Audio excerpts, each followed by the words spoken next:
Hello everyone, and today I'm going to give you my two favorite exercises, or really my two favorite categories of exercise for training your lats. So the first thing that we need to talk about and understand before we go over the demonstrations are what are the lats, where are the lats, and what do the lats do? All right, I promise I'm going to be quick with this. First, there are two really major sections to the lats. There are the upper lats, which are basically some of these blues and the red, and then there are the lower lats, which are basically some of these blues and the yellow.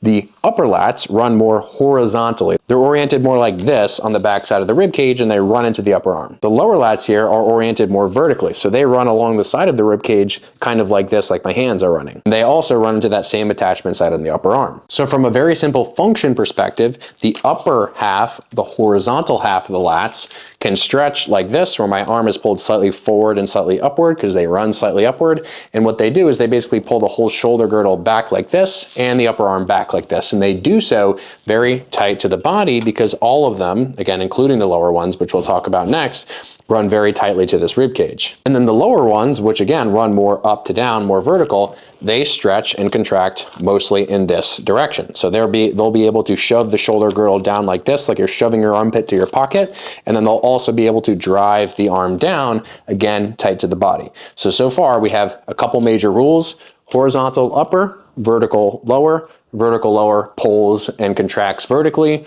horizontal pulls and contracts more horizontally. So put clearly and simply, we only really need two categories of exercise to train the lats, at least in their entirety, right? One for the upper portions, and then one for the lower portions. When we look at then training the upper portions, we can basically just find an angle where, okay, here is shoulder, elbow, wrist. We find an angle in an arm path where our arms are basically getting pulled forward and slightly upward to then down to our side again, tight to the body. And so we need a resistance that is pulling the arm this way, sort of forward again, slightly upward. Now for the lower portions of the lats, we simply just need something that, as many of you are probably already guessing, is more vertically loaded. And so here we basically have a kind of row, and I'll put that in quotations because it's slightly above horizontal, but even if it is horizontal, great. You know, it's pretty much just as specific.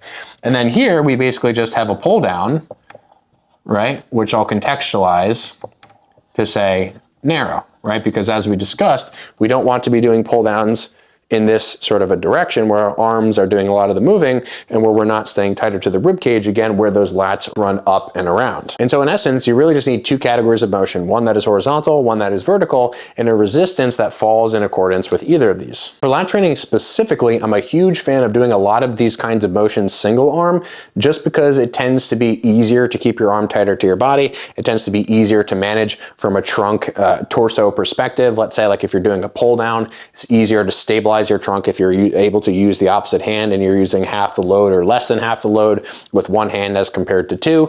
And so many of the options that I've showed you along the way, although there's a combination of two arm options and one arm options, I would just contextualize that to say that personal preference for Ben, for me, dictates that I prefer to do these single arm. But if I'm short on time, or if I've set up a session in a way where doing single arm isn't practical, or it's just adding too much time to the session, then there's absolutely nothing wrong with doing them two arms at the same time. And in fact, especially for something like the upper lat movements, two arms might be perfectly fine. I tend to find that the rowing based motions, as long as I have some kind of stability of a chest pad or a foot pad, are a lot easier to deal with as compared to the vertical pulling motions, which are a little bit more difficult to stabilize, again, from that torso perspective. So lat training really doesn't need to be more complicated than just having two motions. Also understanding that there's a lot of overlap between the lats and something like the upper back. So even if you're not doing like a narrow row, if you're doing a wide row, there will still be a decent amount of upper lats involved in that. Even if you're not doing a narrow pull down with your arms tight to your body, or maybe you're doing a wider pull down, right, assuming the load is still vertical, you will have some portions of the lower lats still involved. So just understand that this is not like a switch that you can flip on and off where these exercises are the only ones that target your lats, but I would argue that these ones are going to be the most specific. So if you're looking to really just train the shit out of this area, I would highly recommend narrow pull downs, narrow rows, doing a combination of either on whatever back day or however you have your training structured. And if you just spam these motions for a long time, you're probably going to grow a nice pair of lats.